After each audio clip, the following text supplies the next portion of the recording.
Hi, here we are. I've invited a former student and a friend and an author, and you'll recognize her name. It's Irene Gunther. We're delighted to have Irene here today. Thank you so much for coming, Sure. Irene, in a very busy time. We have read your essay in our Magical Realism anthology, and I just thought, because you're here in town and because you're my former student, which I'm very proud of, and because I asked you at the very last minute to write this essay, and you did it in no time flat, in incredible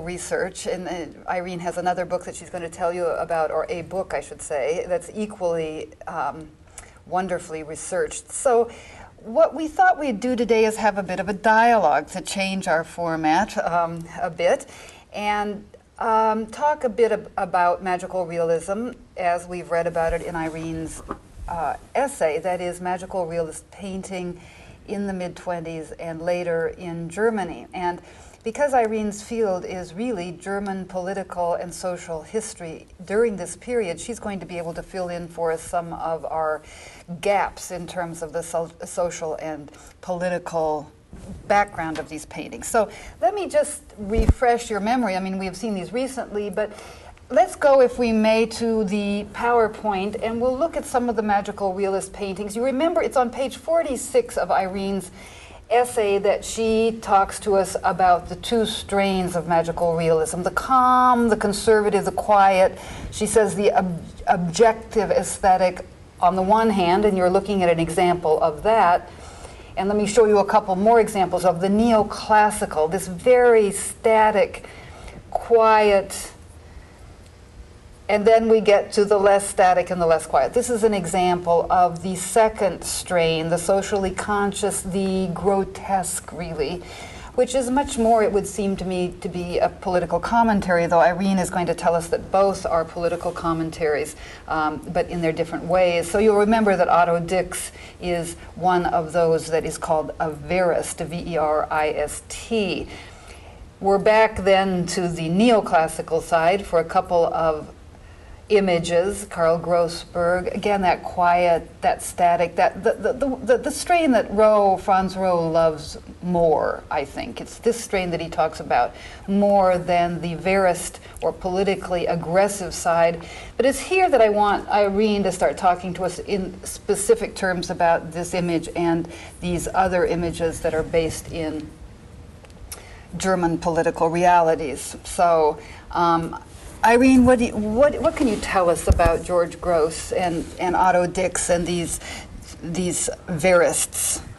Several of them had fought in World War I, which was, of course, the crucible for so many young men at that time. Not only was it a slaughter field in terms of lives lost and injuries sustained, over 10 million people will die in World War I, but also they come back searching for some sort of a new language to express what they experienced and what they saw, and of course what is surrounding them back in Germany again. The Germans lost, they lost handily, and the treaty that followed World War I, known as probably one of the worst treaties in modern history, really put the onus on Germany. So not only was Germany made solely responsible for the war, which had never happened before, no country had ever had to shoulder sole guilt for the war, but they had to sign the treaty with absolutely no idea of how much the reparations would cost. The other problem was that the government that had to sign the treaty was not, in fact, the government that started the war. The Kaiser of Germany had to step down and, in fact, goes to the Netherlands and stays there until he dies in the middle of World War II. And so this new government, known as the Weimar government, is really sort of failing from the start. It will never get the support that it should because those in power have to sign the treaty. They're given 1 week to sign it or else Germany will be invaded. They have to sign it without any reparations mentioned in the treaty. They have to sign it although they and the German people in general are furious about the terms of the treaty. So when the signing takes place, they have to go to Versailles, of course the victor being the French and the English and the Americans, and they are left in a little hotel room during the negotiations, and there's in fact a barbed wire fence surrounding their room. Then they go to sign the treaty and they have to sign while the other ones sit. So from the outset it's clear that it won't be a treaty that brings about peace, but it will really bring about a great deal of anger and revenge that Hitler will later use. When the bill comes out 2 years later, it's $33 billion, or 133 billion gold marks, which of course will be devastating to the German economy.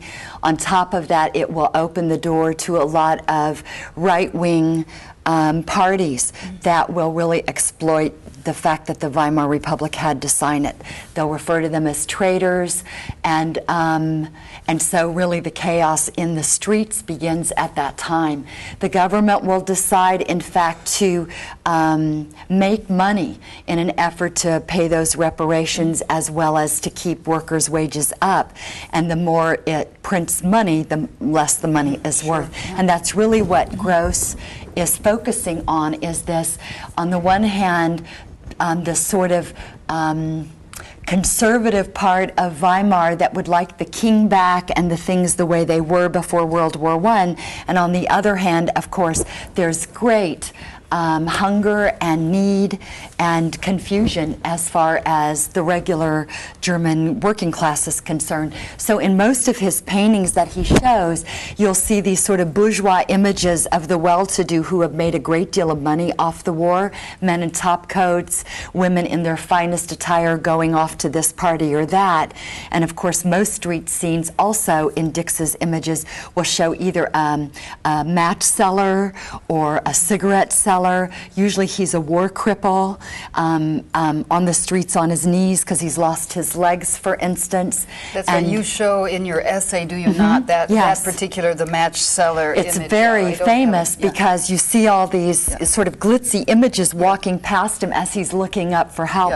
And that's a real important and potent image in post-World War I Germany. Right.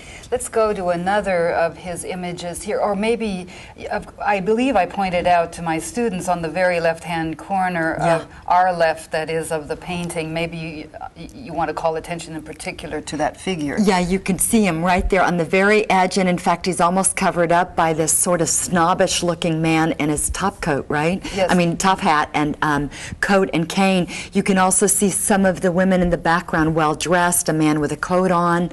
But in fact, all that's doing is hiding these other images in his triptych that he puts together of great, great need and anger that those World War I veterans come home to, a defeat that they're being blamed for, a government that doesn't seem to care. Right. Yeah, so the perspective is really very interestingly done. If you look at this painting quickly, you don't really, or you might not see the poor person here, who is in fact only partially painted. Am I right in assuming that the man is giving him a handout, or is he buying something from the man? Is there enough visual information there? Most people think that in fact it's probably that he's selling something, whether it's a man, but the man isn't even looking at him. He's sort of, giving him the money right there and looking straight ahead. Right. It's as though they don't want to recognize that in fact there is this huge growing unrest of the working class and of the veterans of World War I.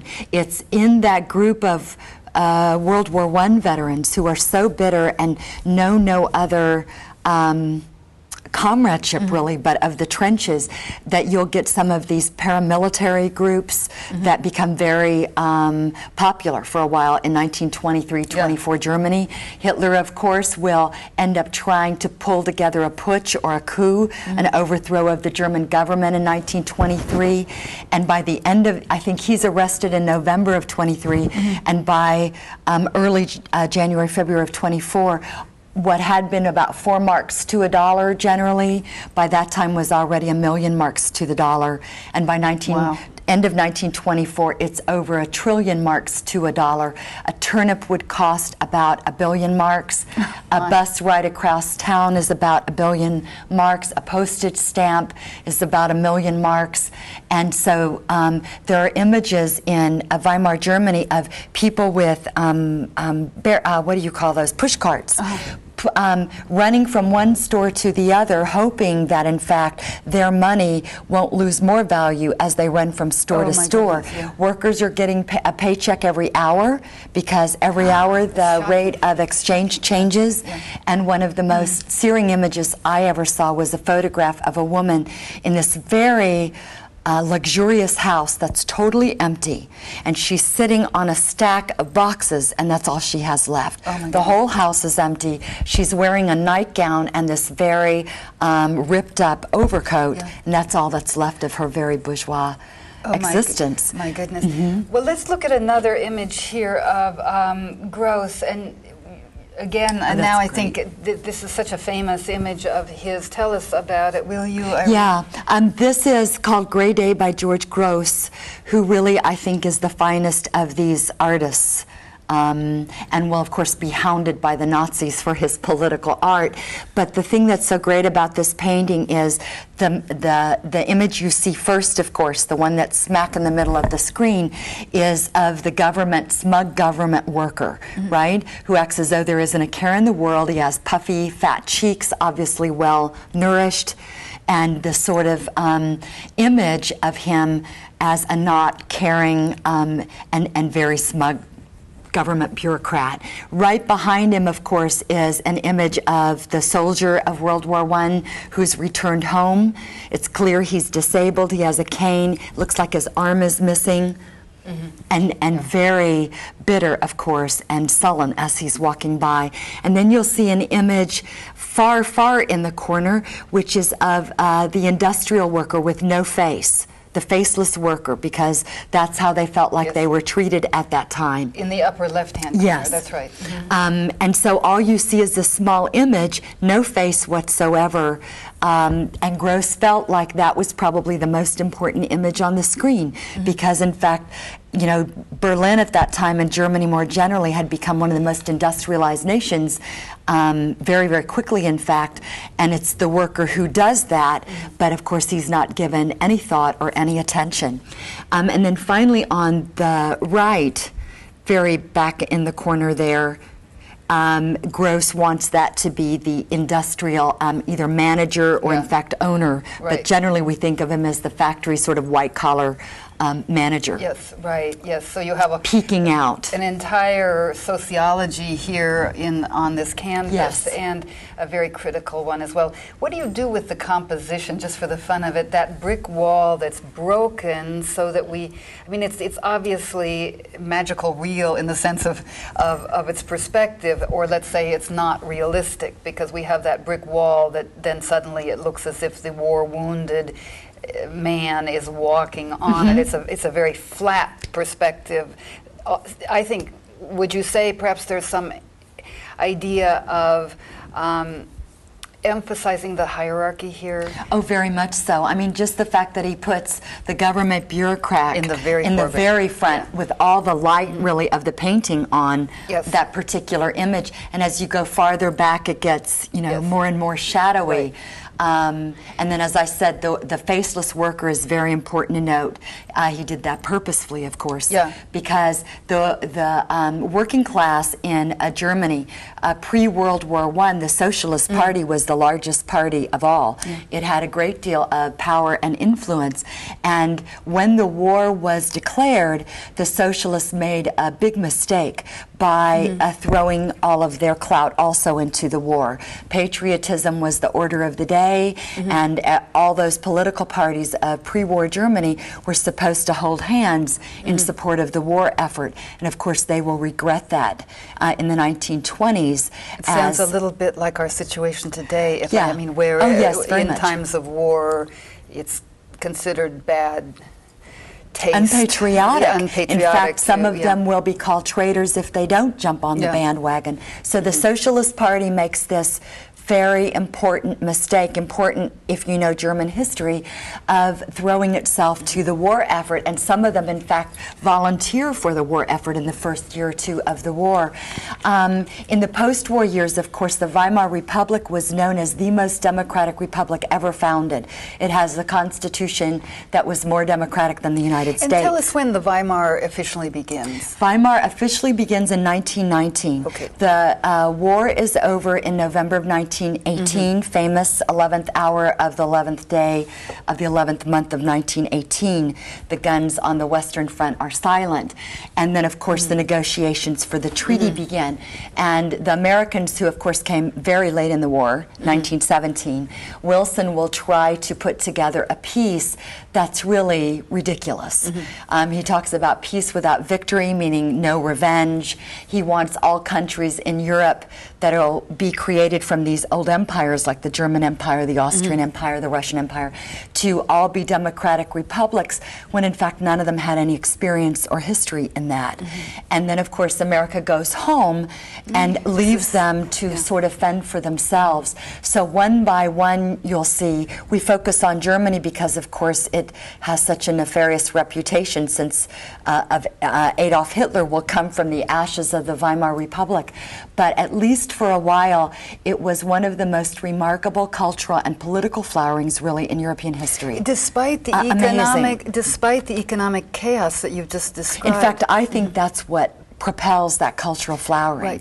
Right. Because that's what I was wanting to ask you. You know, it seems, knowing really how bad, and I'm not a student of history in the way I should be, ways I should be, but knowing how disastrous the economy was at that point, it's hard to imagine that anyone was painting anything or writing, much less, as Franz Roh was, a theory of magical realist art. So it's just very interesting.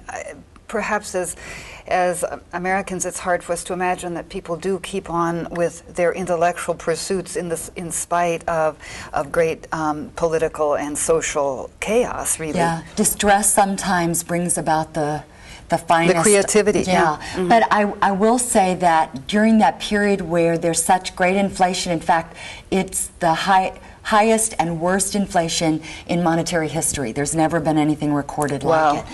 But finally, at the end of 1924, when the bank is broken, and the French have been occupying the Ruhr Valley, which in Germany was the most important industrialized area, the French occupy it because they're angry that they're not getting their payments on time.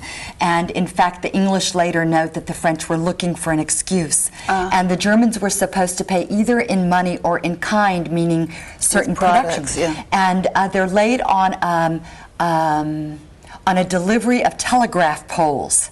And the French march into the Ruhr and take it over. And that's what sets off this hyperinflation. The workers, German workers in the Ruhr Valley, go on a peace strike. In other words, they won't work at all.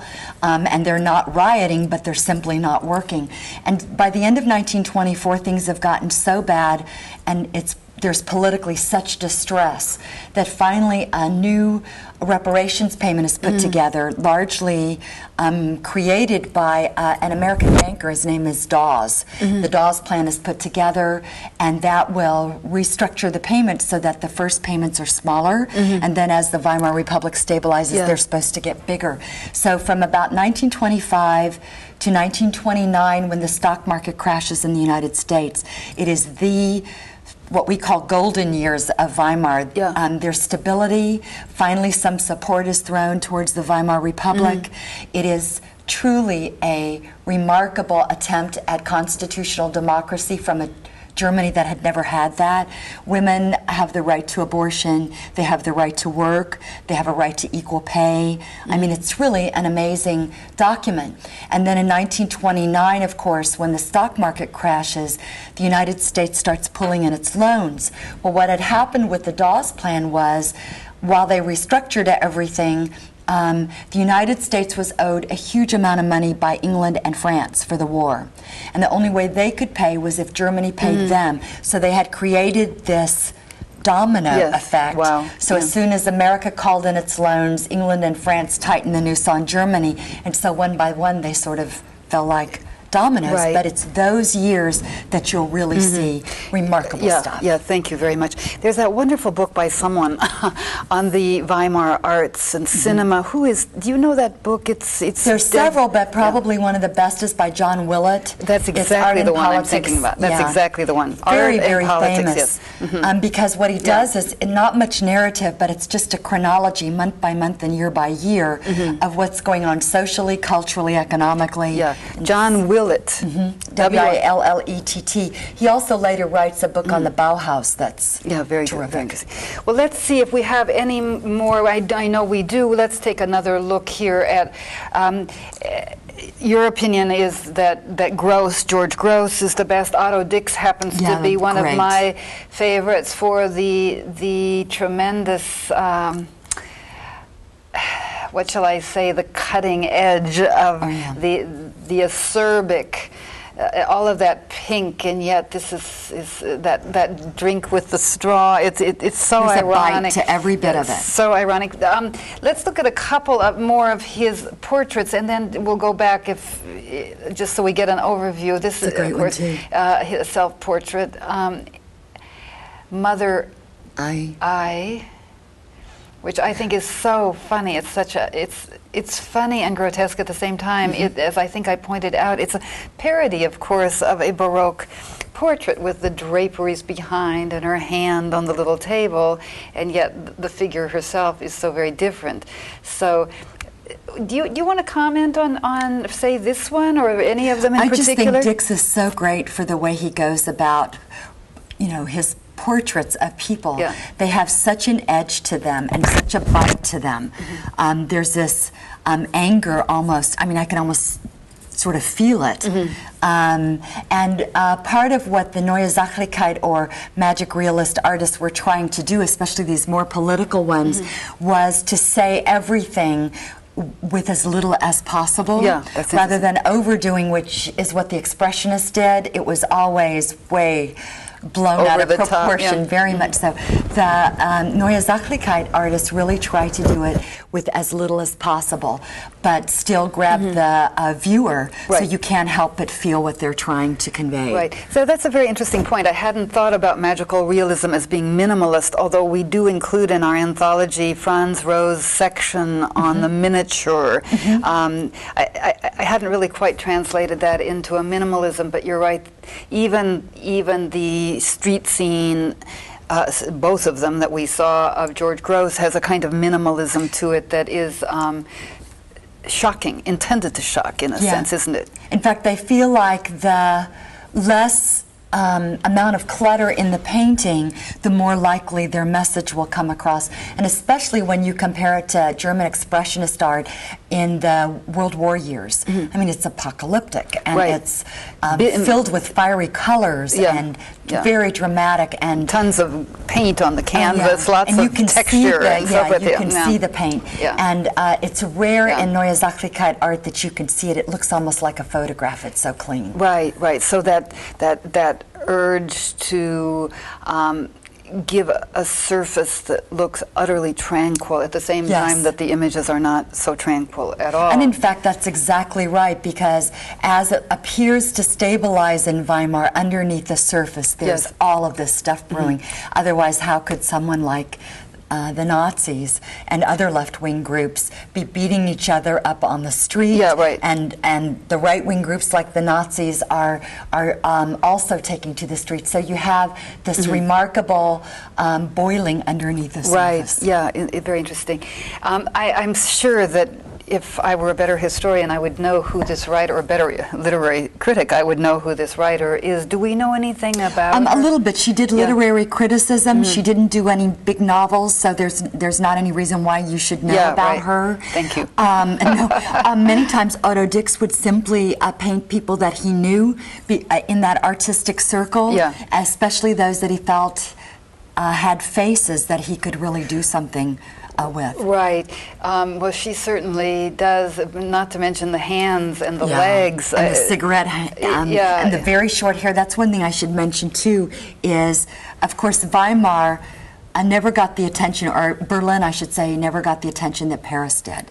Paris was always viewed as the 1920s hotspot, but in fact, I would argue Berlin was even hotter than Paris was. Right. And so in many of these images, you'll also pick up the culture of the time. Women finally with short hair and short makeup dresses. That you can see her knees, which is pretty remarkable. She's smoking. Lumpy as they are. She's drinking. All of that is going to be fuel for the Nazi fodder, because what they'll argue is that these degenerate artists, as they call them, and for instance these women who are going way over the top with change in dress and appearance, are really denigrating and demoralizing the noble Germany that they're trying to recreate. And they'll use that stuff over and over again. They'll tell Dix that he must be blind, otherwise what's his excuse for painting so badly? Well, this might be a good place actually to start talking about your book, because you certainly discuss the matter of fashion, and indeed that is the topic of your book. So why don't we, I hate to leave magical realism, maybe one last question for you, if I may, about terminology.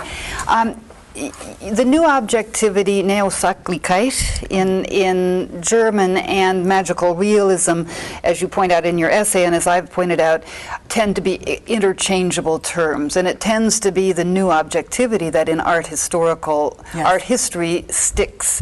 Magical realism tends to, as you point out and as you trace, tends to shift toward literature rather quickly after the 20s. But just address the difference or the similarities of the terms, will you, Irene? Yeah, Neue Sachlichkeit means new objectivity is the best way really to translate it. There's other translations I mentioned in the book in the footnotes, but that was really the primary way to translate it.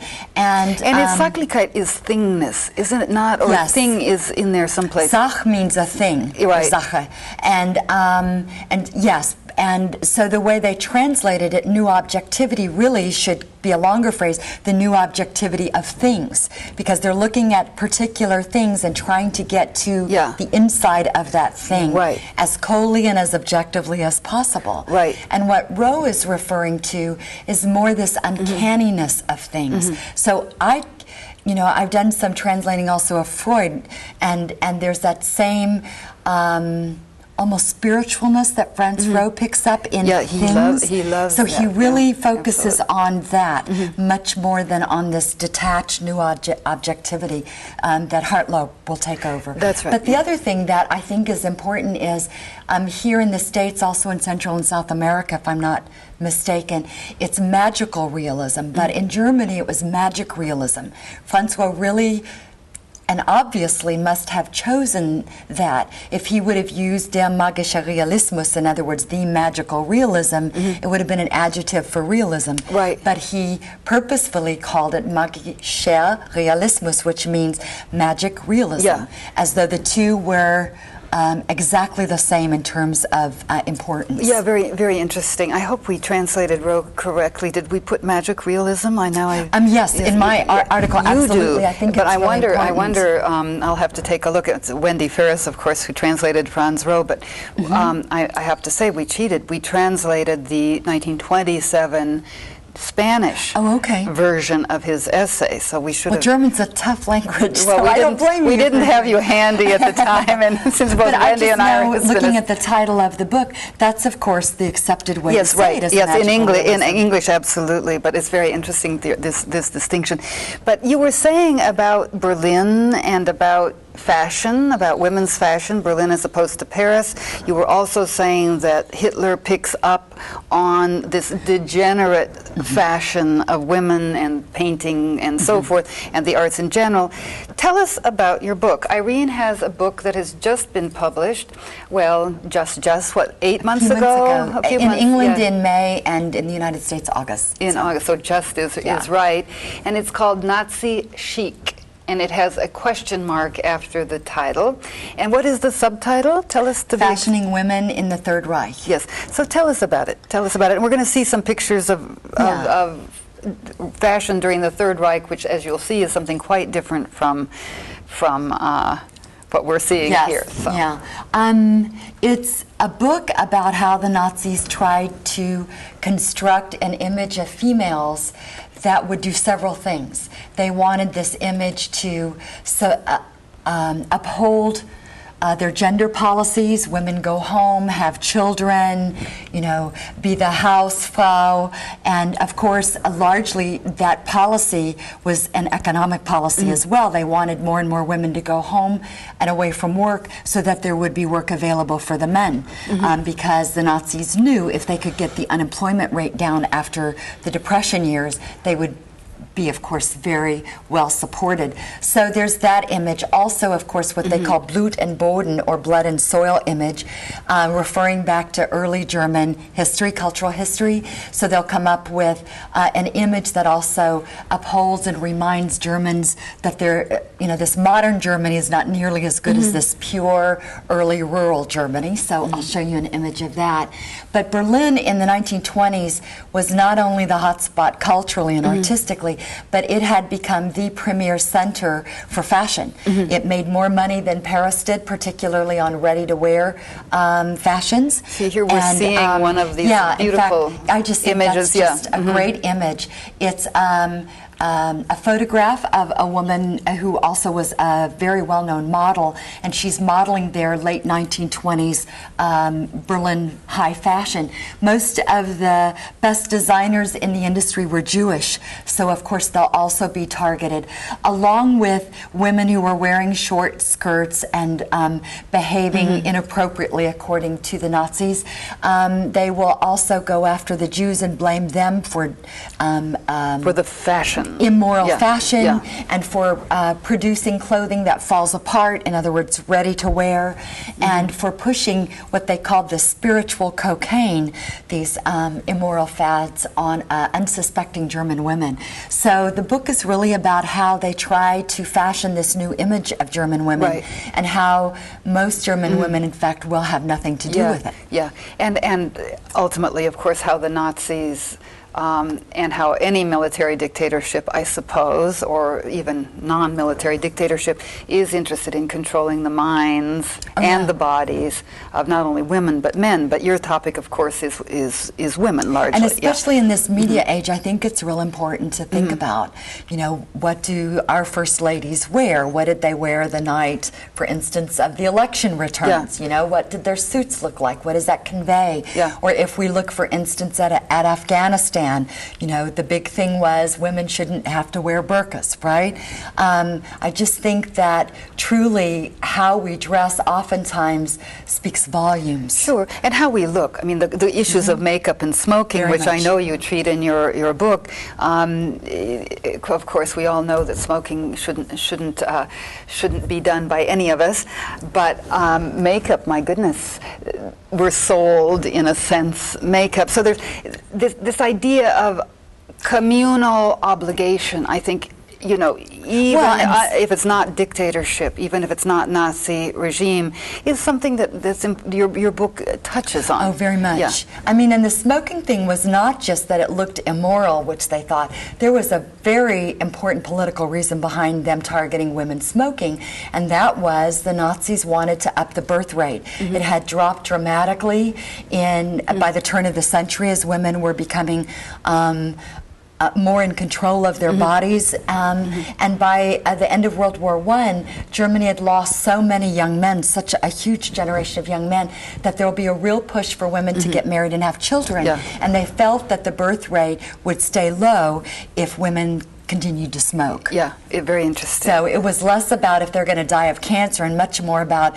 if it was going to mean more children or less children. I see. Very, very interesting. Yeah. Shall we look at some more of your very interesting images? I would love that. Let's go to the next one. This is Mother Germany. This is an image that most of us, I certainly, suffered under, thinking that that was how German women dressed. Yes, we should note that we needed to tell about your dad, who was the great art history professor here for many, many years at the University of Houston, Peter Gunther. Some of you may remember him. Anyway, you were not born in Germany. You were born here. I was born in Germany. You were born in Germany, and certainly grew up speaking German, so lucky you. Yeah. That's a good way to learn a language. It wasn't lucky at the time, but now it's coming in. Okay, let's take another look at this Dirndl But, woman. you know, what they're trying to push is that women go back to when Germany was agricultural and rural, and wouldn't it be great if these women would start wearing what they call the Dirndl dress again. No makeup, hair out of the face, no jewelry, big puffy sleeves, and big hips. I think this is such a great thing because at one point they start pushing even through a campaign to get women to make their own Dirndl dresses, to even make the cloth for the Dirndl dresses in order for it to be more authentic. Goodness. And that's one magazine even pushes these skirts as hiding big hips, so why isn't this more popular? And the next image too is also of a Dirndl dress. You can see how impractical that is. I mean, how can you possibly harvest a field, right? Or 10 to 9 children when you're wearing something like that. And certainly if you watch the A&E channel, which I usually call the Adolf and Eva channel because it shows so much Nazi stuff, they do show a lot of those images, but most of those films are propaganda films that were specifically orchestrated to push these images. So you'll see women, rows and rows of them, wearing that, or, you know, crying as Hitler walks by, but all of it's very orchestrated. And what I found, in fact, was most urban women would have nothing to do with this stuff at all. Yes, right, yeah. Shall we look at another? And then this is the other important image that they try to push in Nazi Germany. If you're not going to wear a Dirndl dress, then wear a uniform, for heaven's sakes. And the point was to convey an image of conformity and uniformity and community, that everything should be about the Third Reich and nothing should be about the individual. So here too, this is a picture of the Bund Deutsche Mädel, the young girls group that most young girls will join, and if they don't, they should. And then, of course, there's another group that is for 17 to 21-year-olds, and then for adult women. But everything is mandatory, from how your hair looks to no makeup to no jewelry, how you wear the tie, how you wear the blouse and skirt, and it's to convey this sense of conformity and community for the Third Reich. Also important is who can't wear these uniforms. So what you don't see on the image is the fact that Jews are not allowed to wear uniforms. They're not allowed to sell them in their stores. They're not allowed to wear them. So they're being excluded from this otherwise homogenized image of the self. Goodness. I wanted to show this because I just think it's so splendid. This is a fashion design, 1943. So Germany's already beginning to lose the war. They've lost at Stalingrad, and the Russians are finally pushing them back across Russia and into Poland. And after they purged all the Jews from the industry, they have the remaining German designers form an organization, and they are to continue designing clothes for export so that money can feed the German war machine, and also to convey an image, in fact, to the outside world that Nazi Germany is doing great. Isn't that interesting? Well, it sure looks like it's doing great. Facade of a spectacular clothing. And on the home front, of course, bombs are falling by this time. The Allies have started bombing Germany by 1943, and specifically targeting civilians, in fact. And they're showing these sorts of designs on runways across occupied Europe as if there's no Holocaust and no war taking place. Wow, isn't it something very interesting? So fashion becomes a mode of propaganda in this sense. Absolutely so. And the Nazi elite women, of course, are able to buy this. They have the money, but most of the clothes coupons are trash. I mean, they don't count for anything because there's no supply. But it's so ironic that then when when Nazi Germany wants to propagandize with the rest of Europe and the rest of the world, let's say, forget the dirndl, forget the uniform, we're back to high fashion. Yeah, it's so interesting because there's been some work done on it, but not enough, I don't think, as far as women are concerned. But at the same time, there are these Nazi hardliners berating women for wearing makeup and fingernail polish and wanting to look like, you know, Americans and English. In fact, all through the Nazi period, you will see magazines that show those sorts of designs because the most important Nazis, Joseph Goebbels, the propaganda minister, Hitler certainly, loved their women to look fashionable. Yeah. And so out of one side of their mouth, they're making propaganda that supports dirndl dresses, and most of the women they are with, in fact, are very fashionable, very well educated and intelligent, and would have nothing to do with that. Yeah, isn't that interesting? Unsophisticated Yeah, image. shall we look So at that's why I always think yeah. of fascism as very glitzy. It's just this great campaign of flash and fashion, really. Isn't that interesting? It's not at all until I read your book, I didn't have at all that sense. And even having read your book, my sense is that the glitz was left a bit within the upper echelon, absolutely so. and so forth. So, but it's an interesting. Let's see this woman here. Yeah, I got this image. It's also 1940s, and this woman is doing everything you're not supposed to do. She has on pants, which Nazi hardliners said were immoral. That in fact they convey that women are turning into men, and of course they want these women to make children. That's of course had gotten very fashionable in the 1920s. And so some of the staunch Nazis wanted, in fact, to pass a law that made pants illegal. Some towns in Germany, in fact, did. If the mayor was particularly conservative, or the city council would, in fact, really scold women for wearing pants.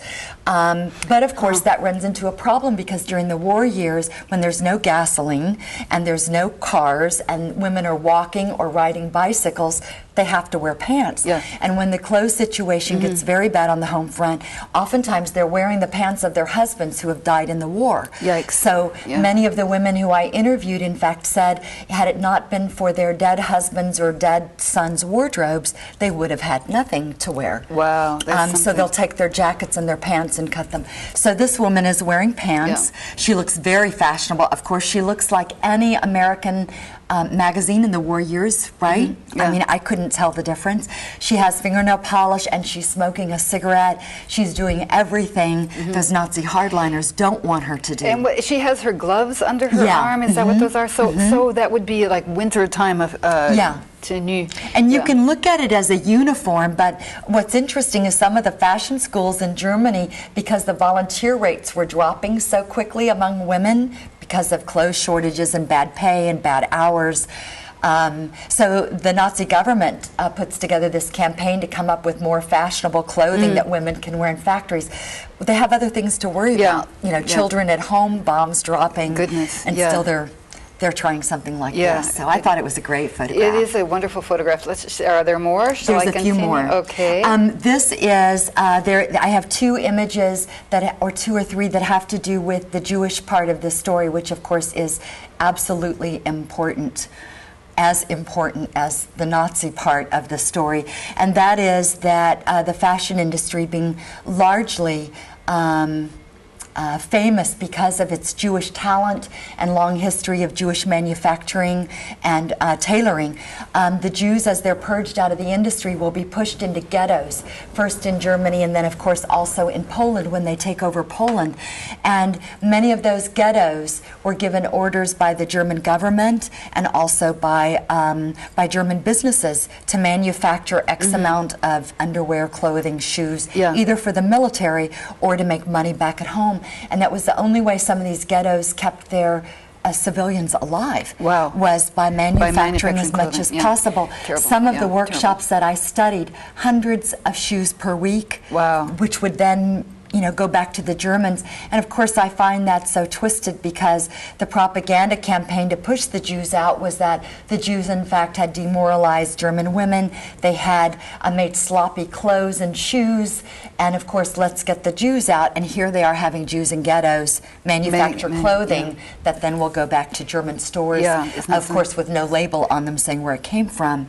And that happens to be one of the few pictures we have of one of these ghetto shops. I see. And they have this display out, so when German government and businessmen come to visit the ghetto, they come to place orders. I see. And behind these displays, of course, there are people dying on the streets of tuberculosis and starvation and things like that. Goodness. And then the next image, of course, is an image of women in one of the camps, shaved, of course, many of them malnourished and beaten. But in this particular image, they're all still wearing uniforms. As the war keeps going and the Germans start losing the war, none of these concentration camp inmates will have any uniforms to wear at all. They'll be wearing rags, nightgowns, whatever it is that is thrown at them is what they'll wear. But even in Auschwitz, in 1943, the commandant of Auschwitz, very feared commandant, his name is Rudolf Höss, and his wife will put together a designer workshop for women, Jewish inmates, to sew, and they're required to sew dresses for SS officials and for SS officials' wives and mistresses, and once a week then these officials come and pick them up. So all the while there's murdering going on, and you can hear screams, you can smell the crematoria in the background. There are these Jewish inmates sewing for Nazi officials and their wives. It's just unbelievable. Unbelievable. And this final image is of the rebel women in Nazi Germany as, of course, the Soviets attacked Berlin, really the last holding ground for the Nazis, and Hitler and his mistress kill themselves. The propaganda minister and his wife first kill their children and then kill themselves because they don't want the Russians to get a hold of them. Of course, the image that will sustain Germany in the post-war months is of the rebel women. So many men died in the war, civilians also, but particularly men, that it's really the women who dot this lunar landscape of Germany.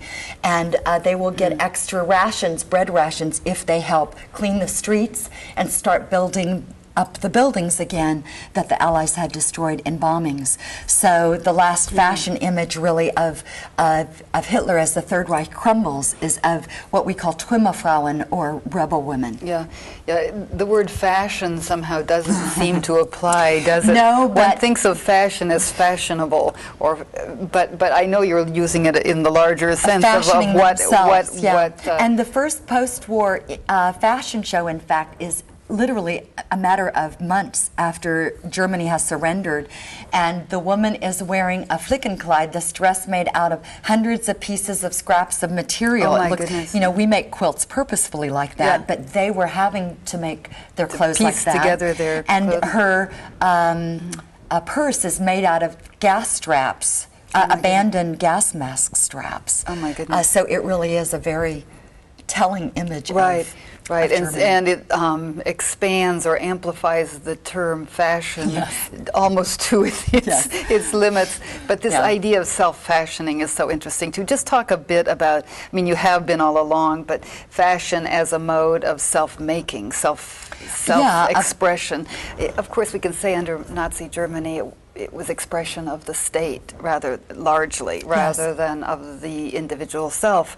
But do you want to comment on that? But that's what I think is so interesting, because in these self-fashionings and these many women who I interviewed, it was very clear, first of all, that most of them rejected the state fashions and the state fashioning the whole image, because it wasn't just the clothes, it was all of it, behavior included.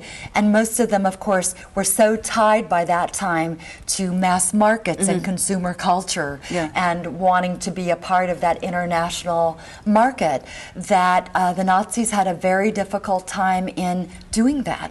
On the one hand, hand, they'll push women to be good consumers because that will help the German economy. And on the other hand, of course, once they open the door and let that mass consumerism in, you can't stop it. But many of the women who I spoke with also felt like it was a way of resisting, not necessarily the Nazis, that's a little too political. Some of them didn't want to go that far, but they did feel like they were resisting the times, whether it was the dreariness of the war years or the shortages and the despair. They felt like by making themselves look fashionable, they were in fact making a statement to themselves and the rest of the world. Yeah, very interesting. Very interesting. Yes, again, this question we started with earlier, how people cope with such immense disaster. Of course, now we're talking about World War II. We were, when we made that observation, when I made it before, we were talking about the 20s and the chaos of the early years of the Weimar. But taking such an everyday thing as the clothing people wear does make us think about how people survive, how you tolerate the death, the destruction. And especially for Germany, because literally it went from World War I, the horrible defeat, the hyperinflation, only 4 years of stability. 1929, it all starts crashing. By 1930-31, the Nazi Party is starting to make some gains. It had been banned from the radio after Hitler's failed putsch. So when he decides to try to come to power legally, little by little they start getting more and more seats, and they use all of that horror and despair of the early years to gain more and more seats. So by the time they come to power, within a year, he's got a totalitarian government in place. He's taken over virtually every seat of power. And then they go from the Hitler regime then to World War II. And then, of course, the Holocaust and the horrors of genocide of such immense proportions that truly it seems like there was despair for 20 years. From one despair to another despair. And how do people hold it together in times like that? That's, I think, the perversity of Nazism, is on the one hand, I would read accounts or speak with Germans who are concerned that they can't get their hair cut anymore in beauty salons, or they can't find, this sweater that's in a magazine but it says, delayed delivery. And on the other hand, there are women every day, and men, of course, too, being murdered in concentration camps right outside of some of the big cities. So you have this strange perversity on the one hand of real normalness, I guess you could say, and this abnormality that allows Nazism and this sort of indifference to the despair of other people.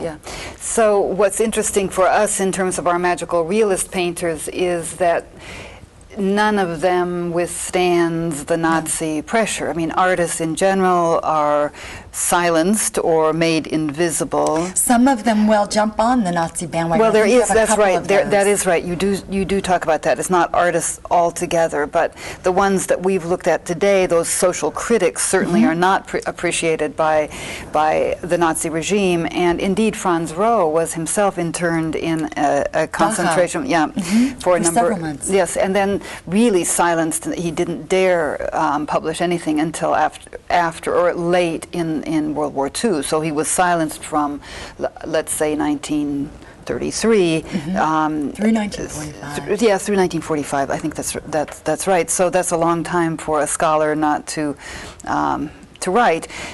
One can say, well, that's the least of it. At least he came out of it with his life, and he did indeed. He wasn't Jewish, but he was an intellectual, and intellectuals were often interned because he was part of the degeneracy that you've talked about. In fact, the first groups really of Germans who are silenced are not only political figures, socialist and communist leaders, trade union leaders, of course, but those people deemed degenerate, whether it's for music or for art, whatever it is. And that's what makes fashion interesting, too.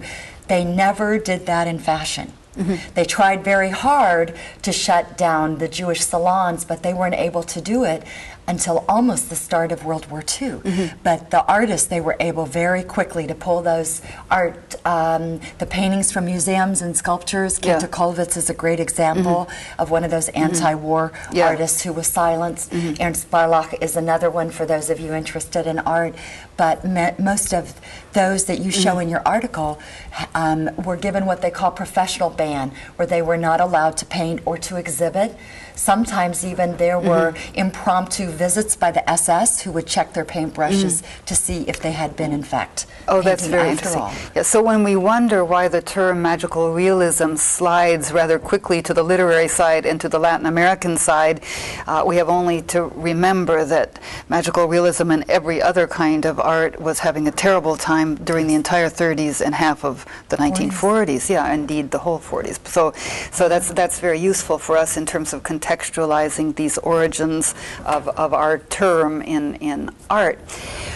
Well, I'm not going to keep you here too much longer, Irene. Anything else we need to think about or talk about as far as... I have a question for you, actually. Okay, do. When I reread it to remind myself of what I had written a few years ago, I was interested to know if, in fact, that, because I know it goes into literature very quickly in Central and South America, but does it also go in painting as well at the same time? The term magical realism? Not just the term, but those two phenomenon. strands of it. Yeah, very interesting. Now I should be much better. I mean, if we're talking really the 40s, which is when the late 40s and the early 50s, when magical realism as a term begins to surface, because literary critics begin to say, look, there's a lot of literature that seems to be magical real, or the term seems to fit a lot of literature. We didn't read for our course the Luis Leal essay and the Flores, though I recommend them, the other two early essays, one written in 1955 and the other in 1967, which are key essays because they're saying, boy, that term magical realism does describe a lot of literature. So let's say we're talking about the 40s and 50s in terms of art. What's going on in the 40s and 50s in Latin America?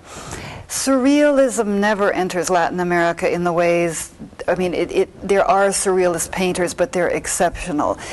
There's certainly political painting. In fact, the students this semester have gone to see a wonderful exhibition that was at the MFA called Inverted Utopias, which is about the Latin American avant-garde. And as we were saying earlier before we began to talk on camera, magical realism in the 20s in Germany had a lot of similarities with other avant-garde movements. Indeed, we can say it was an avant-garde movement, a rejection of realism, a rejection in the case of magical realism of expressionism, but looking for new ways to say things in a world where the old ways of saying things weren't any longer useful. So did that come across in art? Not so much, really, but it's such a good question, and I'm going to look into it more. Surrealism never took hold in Latin America in the way it did in Europe. Magical realism, to the extent that you get the very clean lines, the neoclassical side of things, not really. I mean, we've just seen, or we will see actually next semester, we've seen it already at the end of this semester, Remedios Varo, who in Mexico is considered to be a surrealist, was indeed when she was in Spain a surrealist, comes to Mexico, becomes a magical realist, I think.